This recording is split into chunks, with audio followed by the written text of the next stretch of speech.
جی السلام علیکم. وعلیکم السلام، فرمائیے.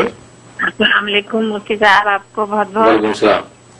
جی جی مفتی صاحب، میرے 2-3 سوال ہیں. ماشاءاللہ آپ کو دیکھ کے تو میں ہمیشہ ہی میں کیا سب خوش ہوتے ہیں، ماشاءاللہ اور یہ ماشاءاللہ. لوگ یہ رحمت ہے کہ آپ امریکہ میں ہیں ہم لوگوں کے لیے، اور الحمدللہ. دین پھیلا رہے ہیں، اور اتنی آسانیاں پیدا کر رہے ہیں کہ جو ذہنی الجھن جتنی آج کل لوگوں میں ہے نا، اس کا سدباب آپ کی وجہ سے اتنے اچھی طریقے سے ہو رہا ہے کہ میں تو بہت شکر ادا کرتی ہوں الحمدللہ. کہ مفتی صاحب آپ امریکہ میں موجود ہیں. ماشاءاللہ ماشاءاللہ. مفتی صاحب میرے 3 سوال ہیں.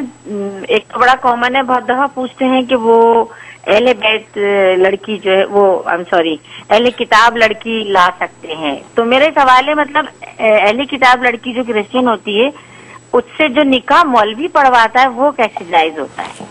بچے ہی کہتے ہیں کہ بھئی اہل کتاب سے تو اجازت ملی ہوئی ہے، شادی کر سکتے ہیں، تو اس میں برا ماننے کی کیا بات ہے اگر کوئی کرسچن بیوی ہے کسی کی. تو اس میں ذرا سا تفصیل سے بتائیں کہ وہ کیا اس کو کرسچن ہی ہے اس صورت میں ہی اس سے نکاح ہو سکتا ہے، اور یا اس کو مسلمان کرنا چاہیے پہلے.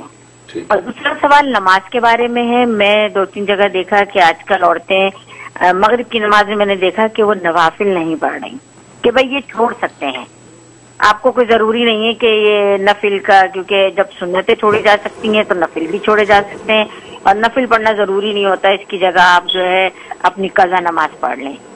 تو یہ نماز کے بارے میں ذرا مجھے بتائیے تفصیل سے کہ نمازیں کون کون سی ہم چھوڑ سکتے ہیں اور کیوں نہیں چھوڑ سکتے. اور تیسرا سوال ہے، یہ جو ہم محفلیں کرواتے ہیں کہ عبادات وظائف ہوتے ہیں، جیسے کہ بھی سب کو جمع کر کے 1000 دفعہ درود پڑھ لیا یا مزمل پڑھ لیے جیسے آج کل پڑھا جا رہا ہے، اور سورہ بقرہ پڑھائی جاتی ہے، تو یہ پڑھنا صحیح ہے کہ نہیں؟ بہت سی عورتیں اختلاف کرتی ہیں کہ بھائی کہیں نہیں ہے اور یہ پڑھنا. بہت شکریہ، آپ کی کال ڈراپ ہوگی. چلیے سوال تو ہمیں تینوں میں. جی جی ہاں. تو ماشاء سب سے پہلے آپ کی محبت اور پذیرائی کا شکریہ. اللہ تبارک و تعالی اسی طرح اخلاص کے ساتھ استقامت کے ساتھ مجھ سے کام لیتا رہے، اور حاسدوں اور دشمنوں کی حسد عداوت سے مجھے محفوظ رکھے، اور آپ حضرات کی میں بڑھ چڑھ کے خدمت کرتا رہوں. اشاعت دین، دفاع اسلام اور خدمت خلق کا جو حق ہے وہ میں پورا کرتا رہوں. اور باقی آپ نے جو سوال کیا، پہلا سوال اہل کتاب لڑکی سے جو نکاح کا معاملہ ہے، اس میں یہ کہ اس میں نے جیسے پہلے بھی عرض کیا کہ اہل کتاب جو ہے نا وہ اس کی شرط ہے. قرآن نے بھی کہا اہل کتاب لڑکی ہو، حدیث بھی کہتے اہل کتاب. تو اہل کتاب کا مطلب کہ مذہبی تصورات رکھنے والی ہو، مذہبی لڑکی ہونی چاہیے. جو بھی ان کا مذہب اہل کتاب کا، عیسائی ہے یا یہودی ہے تو یہودی مذہب کو فالو کرتی ہو، عیسائی مذہب کو فالو کرتی ہو.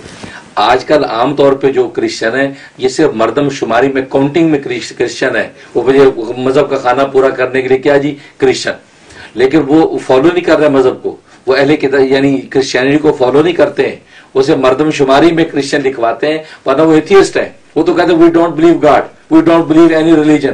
وہ ان کا یہ تصور ہے، وہ تو ایتھیسٹ ہیں، بعض دفعہ مشرک ہیں، لہذا وہ اہل کتاب کے زمرے میں آتے ہی نہیں ہیں. لہذا عام طور پہ اس طرح کی لڑکیاں کرسچن جو ہیں وہ تو اہل کتاب کے زمرے میں داخل ہی نہیں ہیں، ان سے نکاح جائز ہونے کا سوال نہیں. وہ یا مشرک ہیں یا وہ دہری ایتھیسٹ ہیں، ان کو کوئی مذہب سے کوئی لگاؤ نہیں. ہاں لیکن اگر کوئی ایسی کرسچن لڑکی جو اہل کتاب ہے یعنی کرسچینٹی کے مذہبی تصورات کو فالو کرتی ہے تو وہ اس سے نکاح کرنے کی اسلام نے بالکل اجازت دی ہے، قرآن نے اجازت دی ہے، آپ بالکل نکاح کر سکتے ہیں. باقی دیگر تحفظات دیکھنے کا بھی حکم ہے کہ دیکھو اب ہر مسلمان لڑکی سے بھی شادی کوئی نہیں کرتا.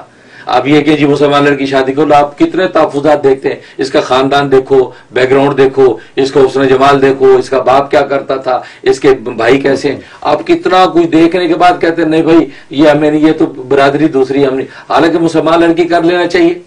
وہاں آپ دیگر چیزیں دیکھ کے کیوں ریفیوز کر رہے ہیں؟ بالکل اسی طریقے سے آج اگر ایک عیسائی لڑکی سامنے آئی، آپ یہ کیا کہ جی لڑکا کہتا ہے جی پہلے کتاب یہ نکاح جائے نہیں. بھائی آپ یہاں پر بھی تو سب کچھ دیکھو، اس کا بیک گراؤنڈ کیا ہے، اس کا جو فیملی اسٹرکچر کیا ہے، اس کے ماں باپ کون ہے، اس کا پیچھے سے جو ہے لڑی چلی آ رہی اس کی حقیقت کیا ہے. وہاں پر بھی پوری آپ تگ و دو کریں گے تو آپ کو اس نتیجے پر پہنچیں گے یہ تو پہلے 2-3 بوائے فرینڈ چھوڑ کے آئی ہوئی ہے، آپ کو یہ ملے گا. اس کا باپ بھی گرل فرینڈ رکھا ہوا ہے، ماں نے بوائے فرینڈ بنائے، ماں باپ میں کلیش ہے. آپ کو ایسی اتنی بھرمار ملے گی، آپ کہیں نہیں بھائی اس سے شادی نہیں کرنی. تو ایک مسلمان لڑکی کے بارے میں اتنی تحقیق آپ کرتے ہیں، ایک کرسچن لڑکی میں ایک ہی فتویٰ دیکھ لیا کہ یہ اہل کتاب میں شادی کر لو کیونکہ اس کا چاندی جیسا بدن اور اس کے سونے جیسے بال نظر آ رہے ہیں.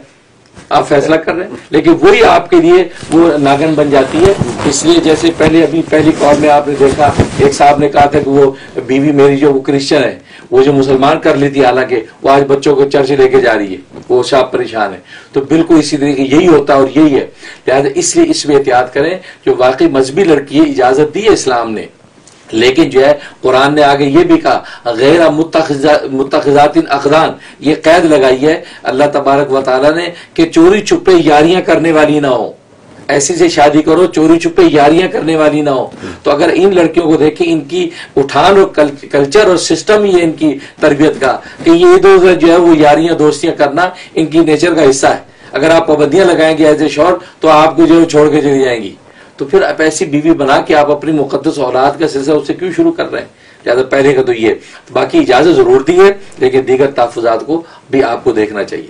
اور باقی جو نماز کا مسئلہ ہے، نماز کے اندر یہ یقیناً ہے کہ نفل پڑھنا ضروری نہیں ہے. ایسے زندگی میں بہت کچھ ضروری نہیں ہے.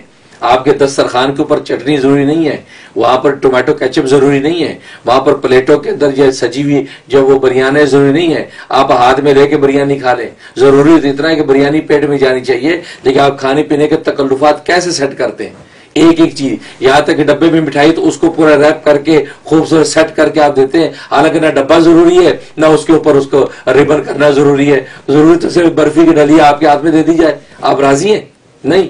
تو بالکل اسی طریقے اللہ تبارک و تعالیٰ کو جب ایک نذرانہ پیش کر رہے ہیں اس کو بھی پورے اہتمام اس کے ساتھ خوبصورتی سے فرائض بھی پورے کریں، سنتیں پوری کریں، نوافل پوری کریں. اب یہ پورا دسترخوان عبادت کا اللہ کے پہنچے گا، اللہ قبول کریں گے. اب آپ تو فرض پہ اٹھا کے دے رہے ہیں اللہ کو، تو بعد میں اللہ کہے کہ یار کس طرح ناقدر آدمی. آپ کسی معزز کو اٹھا کے مٹھائی پکڑا دیں ہاتھ میں تو لے گا وہ؟ تو آپ کہے گا آپ پلیٹ میں دیں. تو آپ یہ کہیں کہ آپ نے پلیٹ کھانی ہے، کھانی تو مٹھائی ہے، تو مٹھائی آپ کو دے رہا ہوں بھائی ڈبے میں دے. بھائی ڈبہ گاربی میں جا رہا ہے، ریبن لپیٹے میں. تو گویا کہ یہ سارے تکلفات یہ اس کا یہ آداب ہیں کسی چیز کو پیش کرنے کے. تو اللہ نے جو عبادات دین نبی نے جو کی، فرائض بھی پڑھے، سنتیں بھی پڑھی، نوافل بھی پڑھے، یہ پورا اسٹرکچر عبادت کے جب پیش کریں گے وہ کہ اب آپ نے جو عبادت کا حق ادا کیا اس کی خوبصورتی کو سامنے رکھا. اس کی مثال یہ بھی دیتے ہیں کہ دیکھو ناک کا یہ ناک ضروری نہیں ہے آپ ناک کاٹ دیں، کان یہ اوپر سے کاٹ دیں، کوئی ضروری نہیں ہے. تو کیا خیال آپ راضی ہیں؟ نہیں. اس لیے فرمایا کہ یہ سنت اور نوافل جو ہوتے ہیں جیسے انسان کے بال ہیں، ناخن ہیں، کان ہیں، ہونٹ ہے، یہ جس طرح ہے اس طرح سنت اور نفلیں ہوتی ہیں. فرض تو دل اور دماغ ہے کہ وہ اگر چل رہا ہے آدمی زندہ ہے، لیکن یہ انگلیوں کی اب انگلیوں کو کاٹ دے تو کوئی حرج نہیں، کٹوا لے، کام تو دے گی. کان تھوڑا سا یہاں سے کٹوا لے، کوئی. اس کا مطلب ہوا عبادت کو اسی طرح رکھنا چاہیے. نفس کے دھوکے ہوتے ہیں، آج یہ ضروری نہیں ہے.